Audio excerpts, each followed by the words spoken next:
আসসালামু আলাইকুম গাইস, আশা করি আপনারা সবাই ভালো আছেন। এখানে দেখতেছেন যে একটা ছোট ভাই আমাদের জন্য বিরিয়ানি নিয়ে আসছে। আসলে সে একটা বিরিয়ানি বিক্রেতা।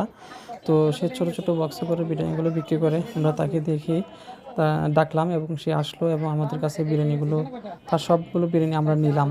কিন্তু এখানে আমার প্রশ্ন হচ্ছে যে তারা যে সস্তা দামে যে বিরিয়ানিগুলো আমাদেরকে প্রেজেন্ট করতেছে, এই বিরিয়ানির মাংসগুলো আসলে কি তারা বাজার থেকে কিনে, নাকি কোনো কমিউনিটি সেন্টারে বা কোনো খাওয়ার অনুষ্ঠানে যে খাবারগুলো অবশিষ্ট ফেলে দেয় সেইগুলো তারা আবার নতুন করে ড্রেসিং করে আবার আমাদেরকে এই বিরিয়ানির মধ্যে দিয়ে খাওয়ায়।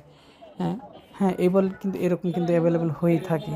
সুতরাং আমাদের, হ্যাঁ, তাদের প্রতি সহানুভূতি দেখা উচিত। কিন্তু তার মানে এই নয় যে তারা আমাদেরকে আমাদের মুখে বিষ তুলে দেবে, আমরা সেই বিষ খাবো। ঠিক আছে? অতএব বাজারে এরকম যারা ফুটপাতে বিরিয়ানি বিক্রি করে তাদের বিরিয়ানিগুলো যাচাই বাছাই করে খাওয়া উচিত। হ্যাঁ, যদি সন্দেহ লাগে না খাওয়াটাই বেটার আমি মনে করি।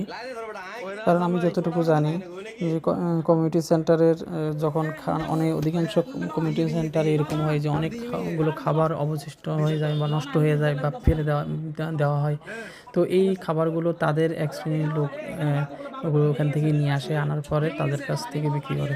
তারা ওগুলো ভালো করে ধুয়ে মুছে তারপর আবার নতুন করে, হ্যাঁ, রিফ্রেশ করে তারপরে ওগুলো দিয়ে বিভিন্ন খাবার তৈরি করে তারপরে বিক্রি করা হয়।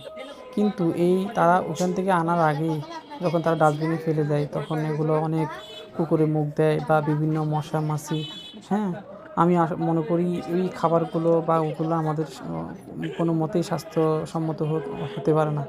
সুতরাং আপনারা ফুটপাতে যে মাংসাশী খানাগুলো এগুলো খেতে একটু সাবধানতা অবলম্বন করবেন। যদি ভিডিওটি ভালো লাগে অবশ্যই শেয়ার, কমেন্টস, লাইক করে দেবেন। আসসালামু আলাইকুম।